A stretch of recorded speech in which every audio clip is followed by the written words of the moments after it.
Ya teman-teman, video awal adalah menunjukkan boot drive shaft ya yang luar dari Honda Jazz ADSI atau generasi pertama itu sobek.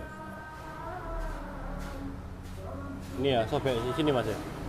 Ini sobek. Sobeknya kemungkinan besar sih karena faktor usia ya. Mobilnya ini 2006 sudah 17 tahun teman-teman ya. Ini kalau diganti original harganya mahal banget. Opsinya adalah kita pakai merek-merek alternatif, tapi untuk merek alternatif klem original itu tidak bisa dipakai karena beda ukuran. Nah, klem-klem original itu tidak perlu ganti sebenarnya kalau bootnya memang pakai yang original. Ini tidak rusak, jadi pakai tang kuat atau tang cucut ya yang bisa masang ini ya, untuk pemasangan ini maksudnya. Nah, ini saya yang mau tekankan di video ini adalah proses pengikatan dari sebuah klem boot drive shaft. Nah, ini kita belikan merek RBI. Ini harganya sekitaran 105.000 sampai 125.000 di toko-toko spare part bengkel umum. Ya. Di boot luar ini yang pasti ukurannya juga beda, dengan bahan juga beda juga. Di sini sudah terdapat klemnya ya teman-teman ya. Klem ini, klem tapi tidak ada kupingannya. Ayo bukan mas.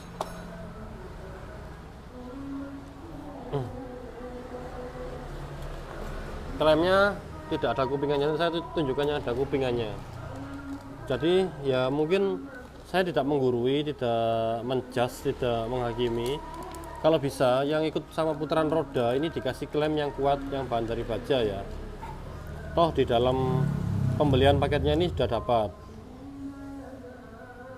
Ini tidak ada kupingannya untuk mengunci klemnya.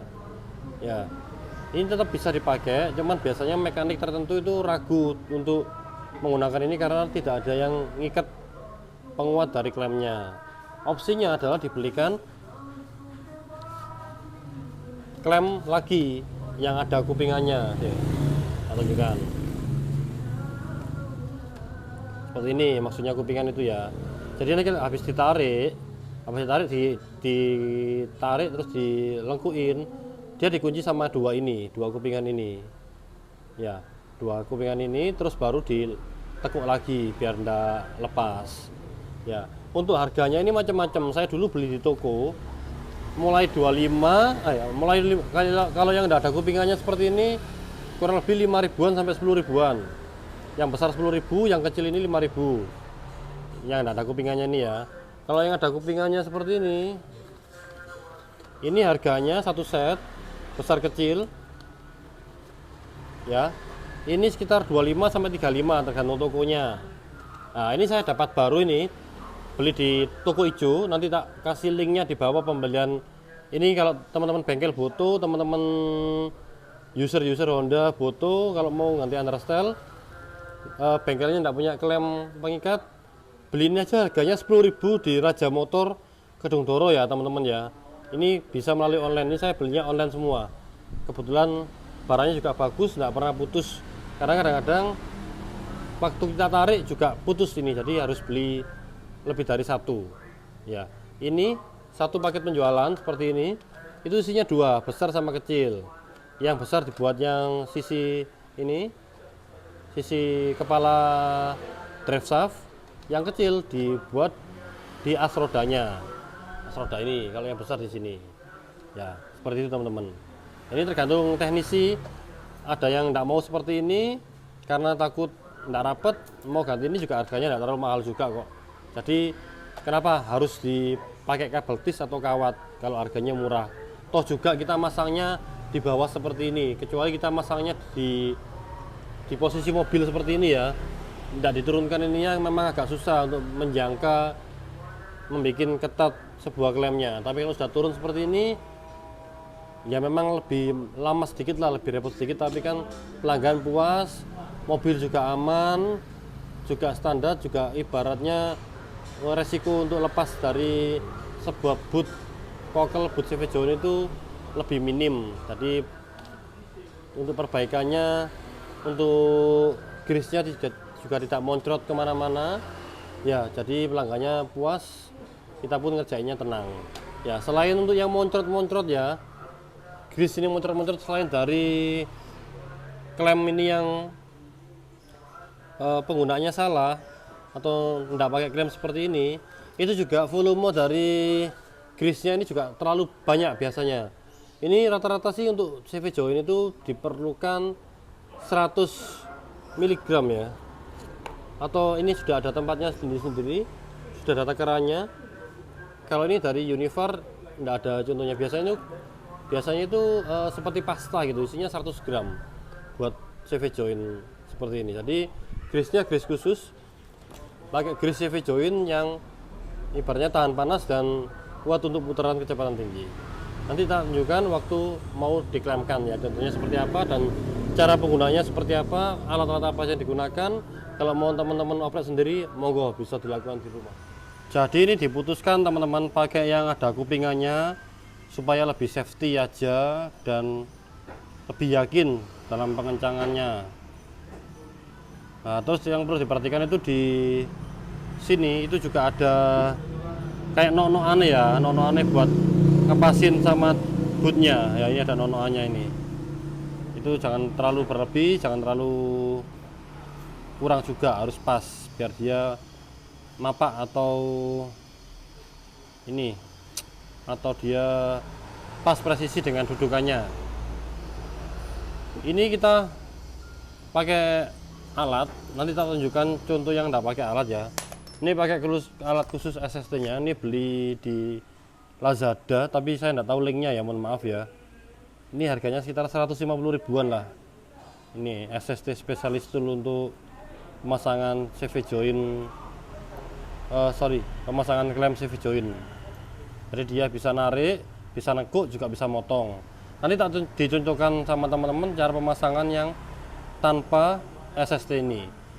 Kita nanti korbanin satu klem yang tidak ada kupingannya tadi buat contoh di boot yang sobek atau boot yang lain. Jadi tidak pakai yang ini. Nah, ini jadi dipasin dulu, pasti pas. Ini ditarik sampai kalau ini feeling, sesuai feeling sih teman-teman. Udah oke, tertentu tinggal kita teguk ya. Nah, kalau klem yang jelek waktu ditarik seperti ini bisa putus. Beberapa klem yang tidak bagus itu bisa putus. Jadi harus kita beli lagi lebih dari satu, makanya itu harus punya spare lumayan banyak seperti ini. Nah, ini sudah dirasa pas kekencangannya. Ini tinggal ditekuk.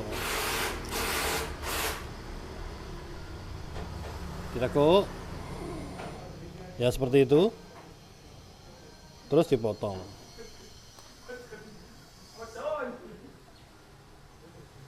Nah, ini buat motong ya, seperti ini. Nah, kupingannya ini buat ngunci. Ini kan tadi dipukul itu biar dia rapet. Kalau tidak ada kupingannya takutnya tidak bisa mengunci, tapi tidak bisa maksimal.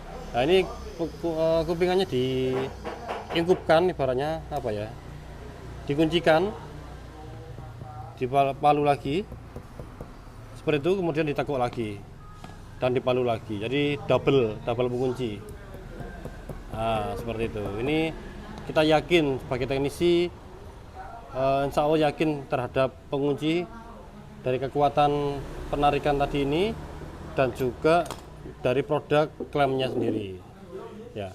Terus yang belakang ini juga ada nok-nokannya ya, ada nok-nokannya ini.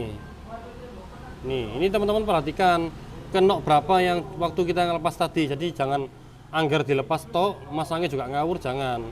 Jadi kita harus bisa ini kembalikan seperti semula. Jadi dia kalau terlalu ke sini nanti bisa moncrot, terlalu ke sana juga tidak bisa rapat, jadi tidak pas. Terus. Nah, ini sesuai nonoannya. Terus kita pakai yang tetap yang ada kupingannya ya. Nanti tak contohkan yang tidak pakai alat ini. Tak tunjukkan sekali lagi.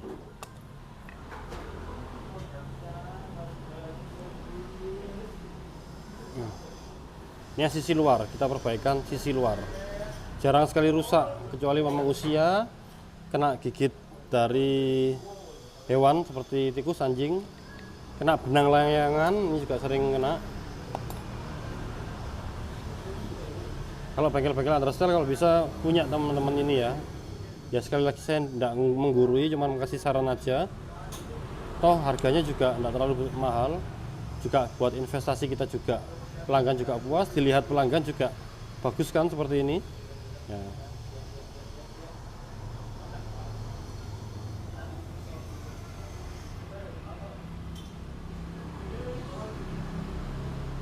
Dan juga kita masangnya kan ini di bawah ya, kecuali masangnya di mobilnya gitu susah.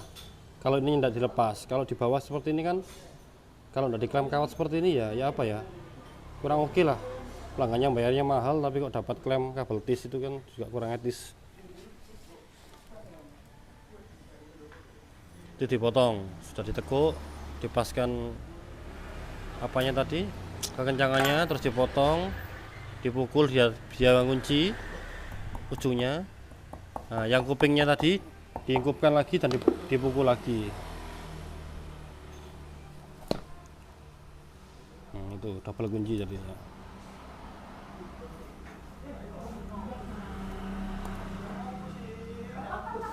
Ya, double kunci. Terus ditekuk lagi. Oke, sudah selesai. Berapa menit? 5 menit kan video totalnya ini. Ya memang lebih lama 5 menit lah daripada kita, tapi pelanggan kan puas, kita ngerjain juga tenang.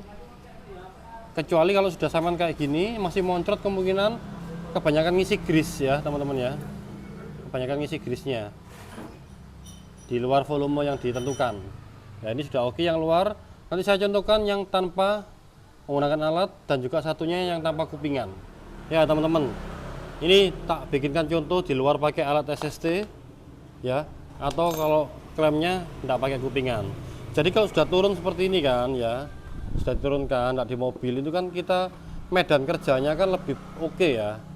Ini yang tadi yang sudah diklem ya. Jadi kalau kita pakai kabel tis seperti ini ya, pakai kabel tis seperti itu kan juga tidak etis teman-teman. Kekuatannya juga ngandalno berapa kekuatan ini, sama tambahi kawat seperti ini ya, juga tidak bisa maksimal karena ini ikut putaran roda ya. Kalau kita kenceng ya ikut kenceng, jadi kurang maksimal pengikatnya. Beda halnya dengan klem original maupun klem-klem baja seperti ini ya. Ini saya contohkan yang didapatkan, misalnya teman-teman tidak ada yang kupingan tadi, ini tak dicontohkan dengan klem yang tanpa kupingan ya, seperti ini. Dengan alat cuman tangku cucut dan obeng minus saja. Seperti ini, tetap diputarkan, kalau bisa 2 putaran.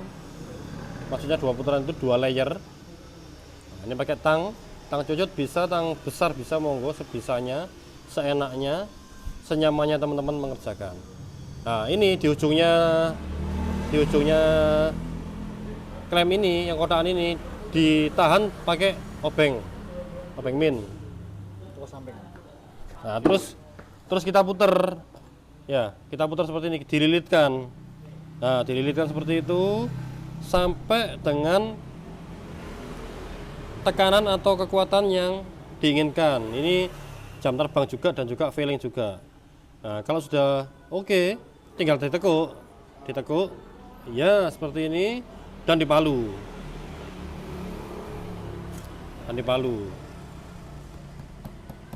Wis, kalau yang tanpa layer, tanpa kupingan, jadi mengenalkan ini saja. Nah, terus kita potong ininya, kita potong pakai tangnya itu. Sudah mek gitu toh. Kekuatannya kan mek ini toh. Makanya kalau kita di tempat kami, ya ini sudah tidak gerak, ini sudah. Ya, sudah tidak gerak, sudah bagus.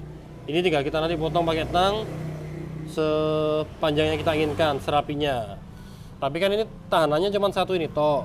Jadi kan pelanggannya ini berbayar dan juga harganya klemnya ini kan juga tidak terlalu mahal. Makanya kita pakai yang ada kupingannya seperti ini karena biar double pengunci. Ya, double pengunci seperti ini. Ya, itu maksud saya. Jadi Sekali lagi saya enggak ngurui, enggak nyenggol-nyenggol bengkel mana maupun pekerja penyedia jasa mana. Yang jelas pelanggannya kasihan kalau cuma dikasih kabel tis saja. Ini pro kontra. Pakai gini ada yang bilang oke, kalau menurut saya ya pakai minimal yang ada kupingnya liwos. Oke. Itu minimal ya. Kalau enggak gitu pakai yang original. Ya seperti ini main enggak perlu ganti, malahan kalau bootnya original main pakai tang saja ya. Itu aja yang ilmu yang saya ketahui, yang saya mau bagikan kepada teman-teman YouTube semua. Ini contohnya, ini kan balancernya tadi enggak diganti klemnya, pakai klem yang ori bisa dipakai lagi ya. Kalau bootnya ori bisa dipakai lagi. Ini berhubung bootnya alternatif, kita pakai yang ada kupingannya ya. Nanti linknya yang bootnya klem boot ini saya taruh, insya Allah saya taruh di deskripsi. Kalau salah kalau saya kelupaan diingatkan di komen ya, nanti biar tak edit di YouTube Studio. Oke, sementara itu aja. Ini mau dibersihkan dulu, nanti tetap dikunci pakai klem yang ada kupingannya ya. Ini kita sudah banyak. Oke, sementara itu aja dari kami di Sidoarjo. Bengkel solusi Anda bisa memberikan solusi yang receh-receh aja, yang berat-berat mohon maaf tidak bisa. Salam seduluran, terima kasih.